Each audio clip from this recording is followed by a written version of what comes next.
Salut tout le monde, dans mes précédentes vidéos, je vous ai fait des vidéos sur le montage de la vidéo, comment filmer avec son drone, avec les filtres et tout ça. Je vous ai à peu près tout montré, sauf l'un des trucs essentiels, c'est les paramètres que vous avez sur votre drone. Donc aujourd'hui, je voulais faire une petite vidéo là-dessus, et au moins en plus vous avez du contenu parce qu'on est en hiver, j'ai mes examens qui vont arriver, vous aurez un petit peu moins de vidéos avant les vacances de Noël. Mais ça n'empêche pas que vous aurez quand même une petite surprise parce qu'il y a un concept de vidéo qui va arriver. Ceux qui me suivent sur ma page Facebook sont déjà au courant, donc si vous voulez voir de quoi ça s'agit, vous allez sur la page et puis un petit indice, ça concerne des vlogs. Donc revenons au sujet de la vidéo. Donc vous pouvez prendre ces exemples pour n'importe quel drone, que ce soit un Phantom 4, un Inspire One, un Mavic Pro, c'est comme vous voulez. Donc les paramètres se font bien évidemment sur l'application DJI Go App. Donc les paramètres que je vous donne, c'est pour les personnes qui souhaitent faire de la post-production, pouvoir modifier la luminosité, les contrastes, les couleurs, etc. en minimisant la perte de qualité. Donc moi, si je me souviens bien, j'ai suivi les conseils d'un professionnel de photo et vidéo et je trouve que ces paramètres vont très bien. Vous pouvez les voir dans mes vidéos. Après, on a un grand champ libre pour pouvoir le modifier en post-production. Donc que ce soit pour les photos ou vidéos. Nous allons dans le menu et après, moi, ce que je vous conseille, évidemment,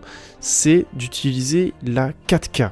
Vous aurez une image superbe, mais après, puisque nous sommes sur YouTube et que ça sert à rien de faire des formats 4K, je vous le dis, prenez un format de base sur votre logiciel de montage en 1920-1080 et vous divisez la taille de votre image 4K par 2, puisqu'elle est 2 fois plus grande, et ça vous permettra d'avoir 2 fois plus de pixels encadrés dans un format de 1080. Donc je sais pas si vous m'avez bien suivi, mais en gros ça permet de profiter de la 4K sans mettre du 4K sur YouTube. Donc moi je suis en 4K 30 parce que j'ai un Phantom 3 professionnel. Après, si vous pouvez faire mieux que du 4K 30, évidemment faites plus. Le format vidéo, hein, MP4 on touche pas, après on est en NTCS. La balance des blancs, je suis en automatique. Après, vous pouvez changer par rapport à l'ambiance que vous souhaitez avoir dans votre vidéo, mais je veux dire pour le quotidien et éviter à chaque fois de tous les jours changer et tout ça, et ne pas se prendre la tête et avoir un paramètre pour chacun de nos vols, le mieux c'est auto. Ensuite pour les styles, donc moi j'ai recopié les styles que le mec avait affichés dans sa vidéo, donc vous avez qu'à faire pause et vous mettez tous ces styles là, c'est pour que ce soit le plus neutre possible. Et puis après pour le format de couleur, il faut évidemment et impérativement choisir D-Log. Le format de couleur D-Log, ça vous permettra d'avoir une image la plus neutre possible, donc pour ceux qui connaissent le jargon, c'est à plat.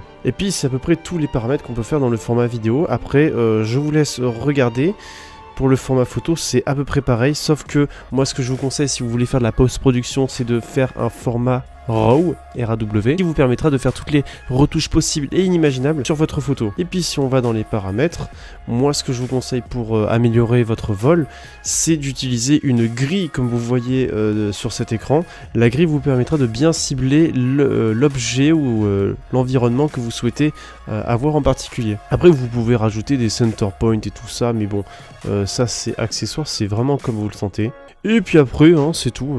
Si je peux rajouter un petit bonus à la vidéo, c'est de vous conseiller de mettre votre retour à la maison à plus de 80 mètres et donc le reparamétrer parce que par défaut, je crois que c'est 30 et c'est vraiment pas beaucoup si vous êtes dans un endroit où il y a des arbres qui sont très hauts ou que vous avez des câbles à haute tension et tout ça. 80 mètres, c'est vraiment, je pense, une grosse précaution à prendre. Donc voilà, je pense que c'est tout. J'espère que c'est suffisant. Si j'ai oublié des choses, eh bien, précisez-le moi dans les commentaires et puis n'hésitez pas à regarder les commentaires de la vidéo pour avoir plus d'informations, pour donner vos conseils de paramètres. Si vous avez des idées de vidéos, n'hésitez surtout pas à m'en suggérer, ou même s'il y a des formats que j'ai fait dans mes précédentes vidéos qui vous ont plu, n'hésitez pas à me dire que vous souhaitez voir davantage de styles de ce vidéo. Puis évidemment, si la vidéo t'a plu et que tu penses qu'elle peut être utile à d'autres personnes, like et mets un commentaire, ça me fera extrêmement plaisir, ça soutiendra énormément mon travail. Donc je vous dis à très vite, portez-vous bien.